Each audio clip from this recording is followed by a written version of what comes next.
जैसा कि हमने आपसे कहा था फेसबुक के ऊपर कि हम आपसे चर्चा करेंगे और चर्चा क्या करेंगे कि ये जो तबाही भारत में मची हुई है, पंजाब में, हरियाणा में, हिमाचल प्रदेश में, उत्तराखंड में और लगभग पश्चिमी उत्तर प्रदेश में, जो यमुना से लगते किनारे या गंगा से लगते हुए किनारे पर बसे हुए लोग हैं उनमें।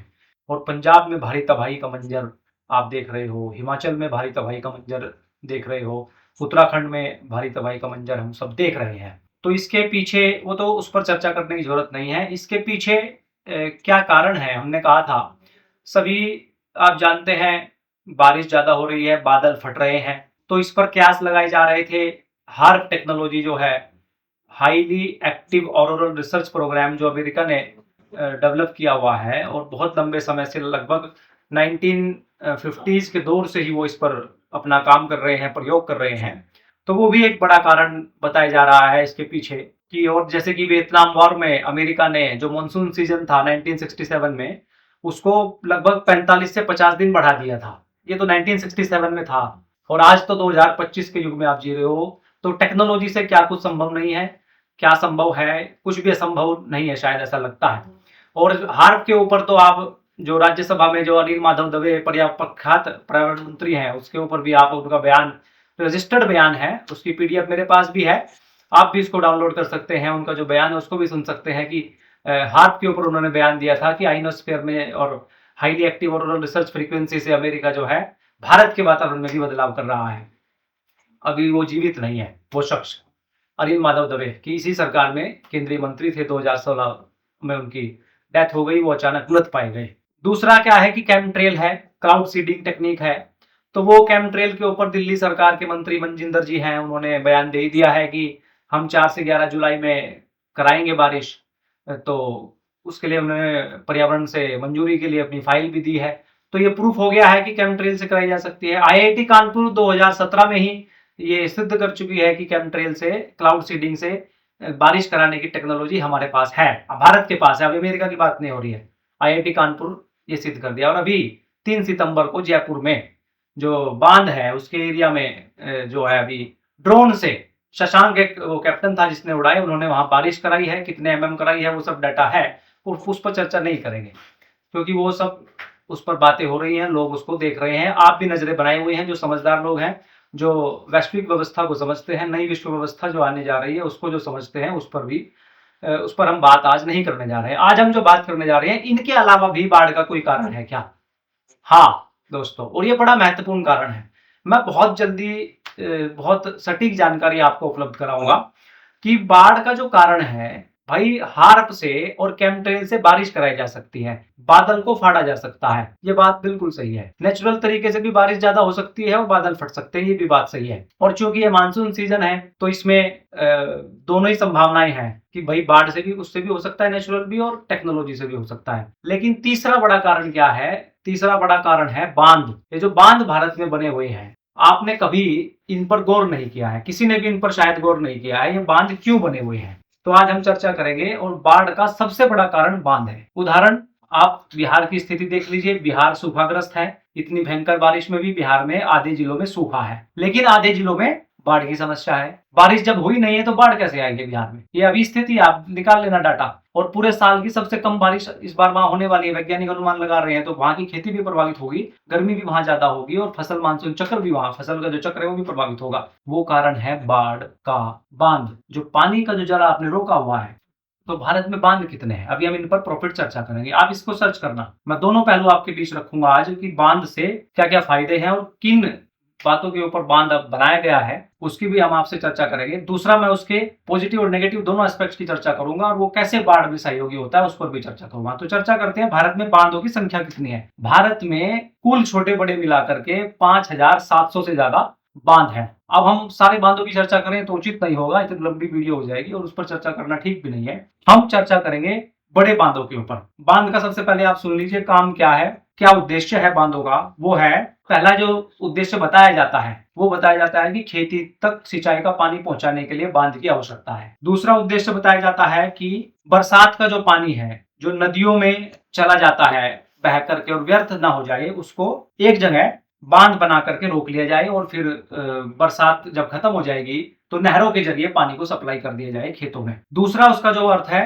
बांध का काम है वो है बिजली उत्पादन, हाइड्रो एनर्जी या हाइड्रो पावर जनरेशन। दूसरा ये बड़ा काम होता है बांध बनाने का। तीसरा जो बड़ा काम होता है जो बताते हैं कि बांध का, वो आप खुद तय कर लेना, वो है बाढ़ नियंत्रण। बांध बाढ़ नियंत्रण करते हैं कि बांध से बाढ़ आती है, ये सोचने का विषय है। फिर चौथा जो है शहरों में पीने के पानी की आपूर्ति करना बांध से, वो कितना हो रहा होगा आप लोग समझते हैं। चौथा इसमें है पर्यटन को बढ़ावा देना, और जो सबसे बड़ा कारण है वो है औद्योगिक उपयोग। औद्योगिक उपयोग क्या, जो बड़े उद्योग हैं जैसे steel, cement, thermal power plant को बड़ी मात्रा में पानी चाहिए होता है, और उस पानी को स्थायी पानी का जो सिंचाई है या स्थायी पानी की जो सप्लाई है वो सिर्फ बांध कर सकते हैं।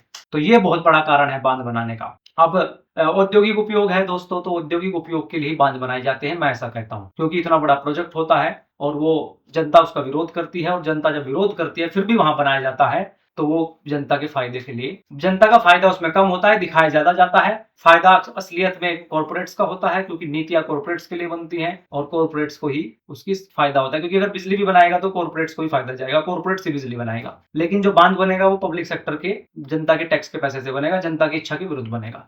अब 5 बड़े बांधों की हम चर्चा करते हैं आपके बीच। 5 बड़े बांध कौन कौन से हैं भारत के। पहला बांध है टिहरी डैम। ये उत्तराखंड राज्य में है, गंगा के ऊपर बना हुआ है। 200 सबसे ऊंचा बांध कहा जाता है, 260 मीटर की ऊंचाई है इसकी भारत की, और ये 1978 से 2006 में, मतलब 1978-75 के बाद से ये परियोजना चली, 2006 तक बनकर के ये पूरा हुआ। और जितने भी पर्यावरणविद थे, जितनी भी साइंटिस्टों की रिपोर्ट थी, वो सब इसके खिलाफ में थी कि ये बांध नहीं बनना चाहिए गंगा के ऊपर, इसका नुकसान है। क्योंकि चाइना से मात्र 400 मील की दूरी पर या 400 किलोमीटर, एग्जैक्ट मुझे ध्यान नहीं, उस पर है। और अगर चाइना रडार सिस्टम इतना, चाइना की टेक्नोलॉजी ऐसी है कि रडार भी नहीं पकड़ सकती, एक वो मिसाइल छोड़ेगा, बांध आपका तोड़ देगा और आधा भारत सफाया हो जाएगा। ये रिपोर्ट में लिख के दिया था वैज्ञानिकों ने कि खतरे में, ऐसे भयानक खतरे में लोगों को नहीं डाला जा सकता, और मात्र 40 साल तक ये चलता है, चलेगा बांध। तो इतने अल्पकालीन लाभ के लिए 2006 में तैयार हुआ, 2040 में इसको वैसे ही बंद हो जाना है बांध को, क्योंकि उसमें जो रेत होता है पानी में जो ऊपर से आता है, वो रेत उसके लेवल को बढ़ाता जा रहा है धीरे धीरे धीरे धीरे धीरे। तो अभी बात हो रही है कि हम पानी को खाली कर रहे हैं टिहरी डैम के, क्योंकि 2040 नजदीक है, 25 में आप रहे हो, तो 5-7 साल खाली करेंगे धीरे धीरे। तो इतने अल्पकालीन के लिए फिर लाभ किसका है इसको बनाने में। और इसकी जो सिंचाई, ये जो बिजली बनाता है वो 1000 मेगावाट से लगभग हाइड्रो बनाता है, और जो सप्लाइड स्टोरेज वाली बनाता है वो भी 1000 मेगावाट बनाता है। इससे जो सिंचाई कितनी होती है, इससे लगभग 2.7 लाख हेक्टेयर में सिंचाई होती है। दिल्ली उत्तर प्रदेश को पीने का पानी भी ऐसा बताते हैं कि वो उपलब्ध करवाता है। कितना गांव के लोग बांध का पानी पीते हैं, गांव के लोग जानते हैं, या दिल्ली के लोग अगर इस बांध का पानी पीते हैं तो आप दिल्ली के लोग बताएंगे कि भाई वहां से पानी आता है क्या, लेकिन बताया जाता है कि ये आपूर्ति करता है। अब इसका प्रभाव क्या हुआ है, इसको बनाने के लिए 100 से ज्यादा गाँव डूबे, 1 लाख से ज्यादा लोग प्रभावित हुए, प्रभावित मतलब विस्थापित किया गया, और इस पर बहुत बड़ा आंदोलन हुआ था। राजीव भाई ने भी टिहरी डैम के विरोध में आंदोलन किया था। उनका जो सामने का दांत टूटा हुआ है वो भी लाठीचार्ज में टिहरी डैम के आंदोलन में टूटा था। बहुत लोगों ने इस पर आंदोलन किए, एक तो पर्यावरणविद बहुत बड़े बड़े ने इसको मना किया, लेकिन अमेरिका को इसमें इंटरेस्ट आ गया। इसका बांध का जो बजट था पहले वो 100-200 करोड़ था, लेकिन फिर इसको बनाए बहुत बड़ा बांध बनाना है भाई, तो उसमें पैसा अमेरिका एजेंसी का लगा हुआ है। 8000 करोड़ में बनकर तैयार हुआ था उस समय के 8000 करोड़ रुपए 2006 के। आज अगर आप उनको गिनती करोगे तो 3 गुना जो रुपया है उसकी डिवैल्यूएशन 2006 से अब तक हो चुका है, तो लगभग 24,000 करोड़ रुपए में आज के समय के हिसाब से बन के तैयार हुआ ये बांध। पैसा किसका लगा, अमेरिका की कंपनियों का। क्यों, उनको क्या फायदा है भाई इससे, ये सोचने का विषय है। दूसरा, भांगड़ा नागल बांध, ये हिमाचल में बना हुआ है, हिमाचल पंजाब में, सतलज नदी के ऊपर, 226 मीटर इसकी लंबाई है, 520 मीटर इसकी मतलब लंबाई, 226 मीटर ऊंचाई है, 520 मीटर इसकी लंबाई है। 1948 से 63 में बना, 1325 मेगावाट की ये सब बिजली उत्पादन बनाता है। पंजाब, हरियाणा, राजस्थान के 1 करोड़ हेक्टेयर को ये बताते हैं कि भाई ये पानी की सप्लाई करता है, खेती की सिंचाई करता है। इसका प्रभाव क्या है, भारत का आधुनिक मंदिर इसको कहा जाता है, लेकिन पंजाब में बाढ़ का खतरा और सिल्ट की समस्या लगातार बनी रहती है इस बांध के कारण। और ये जो आप देख रहे हो इसी के कारण है, भाखड़ा नांगल बांध के कारण ये जो स्थिति बनी हुई है। और अभी 2-3 सालों में वो जमीन भी खेती लायक नहीं होगी, जनहानि जो हुई है वो अलग, मकान की हानि जो हुई है वो अलग, और पशुओं की हानि जो हुई है अलग। लेकिन जो बायोडाइवर्सिटी खत्म हुई है, जो प्राकृतिक रूप से खेती का नुकसान हुआ है, वो बहुत भयंकर होने वाला है। इसके जो परिणाम अब सामने आएंगे कि आपको खाद्यान्न की समस्या बहुत बड़ी झेलनी पड़ेगी, वो भी। तीसरा डैम अपना गुजरात नर्मदा में, नर्मदा प्रोजेक्ट इसको बोलते हैं, 163 मीटर की ऊंचाई है, और 1987 से 2017 तक बनकर तैयार हुआ। 1450 मेगावाट ये बिजली उत्पादन करता है। गुजरात, महाराष्ट्र, राजस्थान में 18 लाख हेक्टेयर बताते हैं कि सिंचाई का पानी की व्यवस्था करता है। अब इसका जो प्रभाव है वो है कि नर्मदा बचाओ आंदोलन बहुत बड़ा आंदोलन इसके विरोध में लड़ा गया, बड़ा सामाजिक आंदोलन था, लाखों लोग प्रभावित हुए, विस्थापित हुए, लेकिन फिर भी ये बांध बना। चौथा, इंदिरा सागर बांध, ये कहाँ है? मध्य प्रदेश में, ये भी नर्मदा के ऊपर ही है। इसकी 92 मीटर ऊंचाई है, लंबाई इसकी 653 मीटर है। 1984 से 2005 में ये लगभग कंप्लीट हुआ। 1000 मेगावाट की बिजली उत्पादन करता है। 1.23 लाख हेक्टेयर में सिंचाई की व्यवस्था या जल की आपूर्ति करता है। पांचवा है कोयना बांध, महाराष्ट्र में बना। कोयना कृष्णा की सहायक नदी है, 130 मीटर इसकी वो है। और ये निर्माण ये हुआ इसका 1962 में। 960 भारत का सबसे बड़ा मेगावाट, मतलब 960 मेगावाट भारत की सबसे बड़ा हाइड्रो का प्रोजेक्ट है ये, जो बिजली उत्पादन करता है, महाराष्ट्र को सिंचाई करता है। इसका प्रभाव क्या है? 1962 में बना, तो इसका सबसे बड़ा जो प्रभाव हुआ था, कोयना वाला जो क्षेत्र है उसमें भूकंप आया था 1967 में। तो इस बांध को जो बना था उसका सबसे बड़ा कारण माना जाता है, जो हाइड्रो की जो वहाँ सबसे ज्यादा हाइड्रो बनती है, मतलब बिजली बनती है 1960 मेगावाट, तो ये उसका सबसे बड़ा कारण था। अब अमेरिका में कितने बांध है दोस्तों? और भी बहुत देशों में है, कनाडा में, सब जगह बांध है। तो क्यों? क्योंकि वहां की जो अर्थव्यवस्था है वो कंपनी आधारित है, उद्योग आधारित है, और वो फैक्ट्री आधारित अर्थव्यवस्था पर चलते हैं, क्योंकि वहाँ बायोडाइवर्सिटी नहीं है, खेती नहीं हो सकती है, तो उनको ऐसी टेक्नोलॉजी बनानी पड़ेगी। ठंड बहुत ज्यादा है, वातावरण उनके यहाँ नहीं है जो एक जगह हो सके काम, बड़ा प्रोजेक्ट बनाना पड़ता है उनको। और भारत में क्या है, वहाँ जनसंख्या भी कम है, भारत में जनसंख्या ज्यादा है, बायोडाइवर्सिटी बहुत है, खेती की जमीन बहुत अच्छी है, पशुपालन यहाँ अच्छा हो सकता है, सारी फसलें हो सकती हैं, गाँव में 2000 से ज्यादा फसलें हो सकती हैं, बरसात बहुत अच्छी होती है, पानी की अंडरग्राउंड वाटर बहुत अच्छा भारत का था, सब कुछ अच्छा था, लेकिन हम नकल करते हैं दूसरों की, क्योंकि अकल हमने अपनी खो दी है। खैर उस पर चर्चा करेंगे। अभी भारत, अमेरिका में 90,000 से ज्यादा बांध है, भारत में तो 55 मतलब 5700 ही बांध है। और होवर डैम और ग्रांड कोली डैम सबसे बड़ा मेगा प्रोजेक्ट है वहां अमेरिका का। अब हम बताते हैं आपको कि बिजली उत्पादन जो है वो कितनी भारत में होती है और खपत कितनी होती है, और डैम से जो बिजली के लिए जो बताते हैं कि बिजली बनाता है डैम, वो कितनी बिजली बनाता है वो भी आपको पता लग जाएगा। भारत की कुल स्थापित बिजली क्षमता जो है वो 2025 जुलाई तक वो है 450 गीगावाट, लगभग 450 गीगावाट। अब इसमें से जो हाइड्रो पावर की हिस्सेदारी है जो बांधों से आती है वो लगभग 42 गीगावाट है, मतलब कि 10% हिस्सेदारी ही, मतलब 10% ही बिजली जो ये हाइड्रो से बनती है बांधों से, भारत की कुल बिजली खपत की या कुल बिजली जो स्थापित है उससे 10% ही बांध बनाता है। बिजली खपत कितना है भारत का 2024-25 तक सालाना? 1600 से 1700 अरब यूनिट KWH, 1600 से 1700 अरब यूनिट भारत का बिजली खपत है। और जल विद्युत से जो उत्पादन होता है वो लगभग 150 से 170 अरब यूनिट का होता है, वही निकलता है कितना? 10%, यानी कि बांधों से सिर्फ 10% होता है। बाकी बिजली कहाँ से आती है? कोयले से 70%, कोयले का जो थर्मल पावर प्लांट है उससे 70% बिजली का उत्पादन होता है। भारत की जो इस्तेमाल हो रही है उसमें उद्योगों की भी, गाँव की भी, शहरी भी, सब कुछ, खेत की भी। और जो रिन्यूएबल एनर्जी सोर्स है भारत के पास, जैसे सोलर है, पवन है, यानी विंड है, और बायोमास है, उससे जो बिजली हो रही है, जैसे गन्ना भी बनती है, बिजली बनाता है शुगर मिल भी, तो वो 15% है।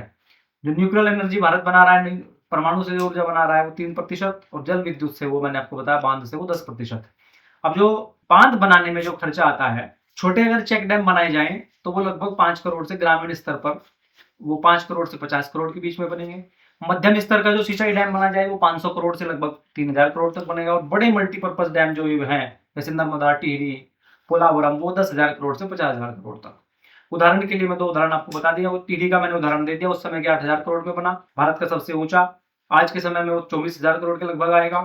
सरदार सरोवर डैम जो है गुजरात का नर्मदा पर, उस लंबे समय में वो परियोजना पूरी हुई तो उस पूरी परियोजना की लागत 60,000 करोड़ रुपए थी। और पोलावरम डैम जो है आंध्र प्रदेश का, वो 55,000 करोड़ से अधिक। तो मतलब अगर ये 3 डैम ही जोड़ लें, मतलब 1,40,000 करोड़ के लगभग बैठता है इनका कुल खर्च। अब ये तो आ गई बात दोस्तों ये कि इनसे फायदा कम होता है, नुकसान ज्यादा होता है। आप देख लेना आपको क्या लगता है, मैं आपको अपना व्यू बता रहा हूँ। एक व्यू आपने सुना है, जो आप पढ़ते हैं, लिखते हैं, जो आपको बताया गया है कि डैम से फायदा होता है, डैम बनाने पड़ते हैं। दूसरा व्यू आज हम आपको देने की कोशिश कर रहे हैं कि बाढ़, जब बारिश कितनी ज्यादा हो जाए वो बह करके निकल जाएगा, नदियों का जल स्तर उतना नहीं बढ़ता है, लेकिन जब वो डैम में पानी होता है, बहुत ज्यादा पानी ओवरफ्लो होता है, तो उसको छोड़ते हैं, और लाखों क्यूसिक पानी जब छोड़ा जाता है एकदम से, तो वो फिर जो पानी का जब बहाव तेज होता है तो वो घरों में घुस जाता है, नगरों में घुस जाता है, बाढ़ का मुख्य कारण बनता है। बारिश उतनी ज्यादा प्रॉब्लम नहीं है बाढ़ के लिए, बांध बहुत ज्यादा प्रॉब्लम है। तो उससे जो फायदे हो रहे हैं, भाई 10% बिजली बना रहा है वो सब, जो 90% बिजली है वो दूसरे सोर्स से आ रही है पूरे देश की। तो जो 10%, मात्र 10% बिजली उत्पादन के लिए एक तो इतना बड़ा आर्थिक जोखिम देना, क्या ठीक है? आप सोचना। दूसरा, ये जो नुकसान है पर्यावरण का और वातावरण का, नदी के पानी को रोक लेना, वो क्या ठीक है? मात्र 10% के लिए। तीसरा, बताते हैं कि उसका लाभ है कि सिंचाई का पानी उपलब्ध कराता है। तो सिंचाई का पानी अगर बांध से ले, अगर उसको वैसे करें, लोकल स्तर पर हम छोटे-छोटे डैम बनाएं, तालाब बनाएं, छोटे तालाब बनाएं, गांव अपने स्वावलंबन पानी की व्यवस्था बनाएं, वाटर रिचार्जेबल की हम अगर व्यवस्था करें और इस पूरी जल प्रबंधन की प्रणाली को विकेंद्रित कर दें। विकेंद्रित मतलब कि अगर जरूरत भी पड़ेगी, जहां वैसे तो ट्यूबवेल से निकालते हैं, लेकिन ट्यूबवेल से भी ज्यादा निकालेंगे अगर, तो वो हम रिचार्ज तो करना ही पड़ेगा पानी को, तो हमको तालाब, छोटे कुएं, जोहड़ हमको बनाने पड़ेंगे, छोटी छोटी नहर। और बिजली गांव अपनी बना सकता है। बिजली बनाने में कितना बड़ी है, कोई बड़ी बात है। जो भारत के पास, गांव के पास जो पशुधन है, उससे वो बायोगैस तो है ही है, बायोगैस से बिजली बन सकती है। उससे जो बचेगी फिर खेत के लिए, उसके लिए जो तालाब बनेगा या जो नहर जो गांव के पास होती है, उससे बिजली बन जाएगी। दूसरा, तीसरा, जो खेती की सिंचाई की व्यवस्था है, अगर उसमें हम ऐसी फसलों का इस्तेमाल करें जैसे बाजरा है, जौ है, ज्वार है, मकई है, कोदो है, मिलेट्स हैं, और आपका जो हाइब्रिड बीज ना लेकर के, जो पानी जिनको कम लगता है, और अगर जल प्रबंधन को और खेती को बैलेंस किया जाए, तो इतनी पानी की आवश्यकता नहीं है भारत के। मतलब लगभग 70% जो खेती में पानी उपयोग हो रहा है उसको कम किया जा सकता है एक ही झटके में। वो जो प्राकृतिक खेती करते हैं वो समझते हैं इस बात को, तो वो ज्यादा बढ़िया है। या फिर जिसमें मतलब कि खर्च कम हो, आर्थिक बोझ भी ना पड़े, रख रखाव बहुत आसानी से हो सकता है डिसेंट्रलाइज सिस्टम का। इतने बड़े बांध को टूट जाए तो नुकसान कितना, और छोटा बांध टूट भी जाए तो कोई नुकसान नहीं, मतलब जो गांव स्तर पर अपना बनता है, ब्लॉक स्तर पर, उसमें जो विस्थापन की समस्या नहीं है, लोग खुश हैं, ज्यादा लोगों को रोजगार मिलता है, ज्यादा लोगों के लिए अवसर क्रिएट होते हैं काम करने के लिए, है ना। और प्रकृति और पर्यावरण में कोई उसकी दखलंदाजी नहीं है, तो वो ज्यादा बेटर है कि ये ज्यादा बेटर है, ये हमको तय करना है। तो टेक्नोलॉजी तो मैं तो ये कहता हूं कि हानि रहित होनी चाहिए। जैसे हमको दवा बिना साइड इफेक्ट वाली चाहिए, तो टेक्नोलॉजी भी हमको वो चूज करनी पड़ेगी जो बिना साइड इफेक्ट की हो। उसके सारे एक्सपेक्ट्स पर हमको देखना पड़ेगा। ऐसे नहीं है कि कुछ भी लिया, इसको तो अज्ञान कहेंगे, जिसको विज्ञान बताया जा रहा है। विज्ञान थोड़ी है ये, विज्ञान कहते हैं विशिष्ट ज्ञान को। ये है एक हिस्सा ज्ञान का, कि भाई ये भी ऐसे भी हो सकता है। आपकी जरूरत क्या है, आपके लोकल में क्या क्या संसाधन है, उनके हिसाब से टेक्नोलॉजी तय होती है। राजीव भाई कहते थे कि विज्ञान सार्वभौमिक होता है और तकनीक हमेशा लोकल होती है। दूसरा, जैसे भगवान कृष्ण में आपने सुना होगा कि गोकुल में बहुत पानी भर गया था, इंद्र का कोप हुआ था। यानी इंद्र का कोप मतलब बारिश बहुत ज्यादा हो गई थी, तो वो जो नदी थी, मथुरा जो शहर है, गोकुल जो है, वो नदी के किनारे है। उस नदी के किनारे उस नदी का भी फिर जल स्तर बढ़ा, और बारिश ज्यादा लगातार चलती रही, तो पानी जब भरा नगर में भरने के कारण उस समय तात्कालिक उपाय किया भगवान कृष्ण ने कि ऊंची जगह पर ले गए, जिसको बोलते हैं कि गोवर्धन पर्वत उठाया। गोवर्धन उठाने का अर्थ यहाँ है कि लोगों के सहयोग से उन्होंने पशुओं को भी, गाय को भी, और ग्वाल बाल को भी, जो लोग थे उनको भी, और जो खाने का पीने का जो इमरजेंसी का राशन था उसको भी, वो ऊंची जगह पर ले गए जहां लोगों की रक्षा हुई। उसके बाद उन्होंने क्या काम किया, तात्कालिक उपाय तो वो किया। दूसरा, फिर उन्होंने क्या किया, आप कहते हैं ना कि वो कालिया नाग ने, वो बोल उनकी गिर गई थी, फिर कालिया नाग ने वो किया था, फिर उन्होंने बांध पानी से रोकने के लिए, बांध को रोकने के लिए वो जो दीवार बनती है उसकी व्यवस्था की। दोबारा अगर बारिश हो जाए तो निकासी की क्या व्यवस्था होगी, क्या हम अल्टरनेट खड़ा करेंगे, उस समय वो उन्होंने किया था। जो जल स्तर था, जो कीचड़ था, नदी नालों में जा रहा था, जो उसके ओवर मतलब उसकी जमीन को दावा हुआ था लोगों ने, जो जोहड़ की जो लोग परवाह नहीं कर रहे थे, ये सेम स्थिति भगवान कृष्ण के सामने थी जो आज है। फिर उन्होंने इसको पुनर्जीवित किया था, जल प्रबंधन की विकेंद्रित नीति को, क्योंकि कंस ने केंद्रित कर दिया था नीति को, और फिर उन्होंने उसको बाद में कैसे टैकल किया, उससे हमको सीख लेनी होगी। और जो कृष्ण ने केंद्रीकरण किया था पूरी व्यवस्था का, जल प्रबंधन का भी उन्होंने केंद्रीकरण किया था। तो ये जो आज केंद्रीकरण है पूरे जल प्रबंधन का, और डैम बना करके देश को पूरे खतरे में डाला गया है, ये तो एक ट्रायल है दोस्तों। अभी आगे आप अगर हम नहीं सुधरे तो अभी हमें तात्कालिक राहत के उपाय करने हैं, जो अभी तात्कालिक लोग कर भी रहे हैं। सरकार का तो आप देख रहे हो, कोई बड़े पूंजीपति जो हैं, जो आपसे टैक्स लेते हैं, हर चीज का पैसा लेते हैं, है ना, वो तो कोई सहयोग कर नहीं रहे हैं इस आपात स्थिति में। बड़े बड़े औद्योगिक घराने हैं, वो कोई इसमें सहयोग नहीं कर रहे हैं। सरकार का भी तो कोई सहयोग इसमें नजर नहीं आया है। लेकिन जो समाज है, भाईचारा है, जो लोग हैं, जो वो सब सहयोग करने पर अड़े हुए हैं, बाहर से भी, देश से भी और राज्यों से भी, अलग-अलग हमारे गाँव ने भी सहयोग किया है, सबके गाँव सहयोग कर रहे हैं। तो ये जो सामाजिक ढाँचा है, ये तो हम तात्कालिक उपाय कर लेंगे और हम आसानी से निकलेंगे इससे, कोई डरने की बात नहीं है। क्योंकि भारत का जो सामाजिक ढाँचा है, भारत की जो नींव है, वो आधार ही भारत का आध्यात्मिकता, सांस्कृतिक रूप से जड़ जो मजबूत है भारत की, क्योंकि यूनानो मिस्र रोमा सब मिट गए, जहाँ से कुछ बात है अस्थि मिटते नहीं हमारी, उस पर जो टिका हुआ है, ऋषि संस्कृति इसको कहते हैं, ऋषियों का प्रिय देश कहते हैं, उस पर जो टिका हुआ है, यहाँ से निकल जाएंगे। लेकिन फिर भगवान कृष्ण को हमें याद करना होगा कि उन्होंने जो उपाय किए थे, विकेंद्रित जल व्यवस्था बनाई थी, उनके जो भाई थे बलराम, उनको बलराम का जो हथियार था वो क्या था? हल। मतलब कि वो कृषि के बहुत बड़े वैज्ञानिक थे। उन्होंने कृषि को और भगवान कृष्ण गाय, गोपालन और ये जल प्रबंधन, सब दोनों जब कंबाइन होकर के उन्होंने समाज को फिर उसको ट्रेंड किया था। तो वही हमको करना पड़ेगा, हमको पूरी व्यवस्था को जल की विकेंद्रित करना पड़ेगा। इन बांधों से कुछ होने वाला नहीं है।